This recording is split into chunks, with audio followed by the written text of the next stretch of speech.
मिकदार में खा सकते हैं और कौन से मरीज शुगर के जो हैं वो आप खा सकते हैं, कौन से शुगर के मरीज आप नहीं खा सकते, ये सारी डिटेल मैं इस वीडियो के अंदर आपको बताऊंगा, डिटेल से बताऊंगा।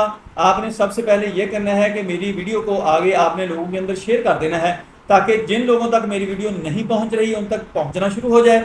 और आपने इसको लाइक भी कर देना है। इसका भी फ़ायदा ये होता है कि जिन तक वीडियो नहीं पहुंचती उन तक पहुंचना शुरू हो जाती है। दोस्तों, मेरा आज का जो मौजू है वो है, क्या शुगर का मरीज आम खा सकता है।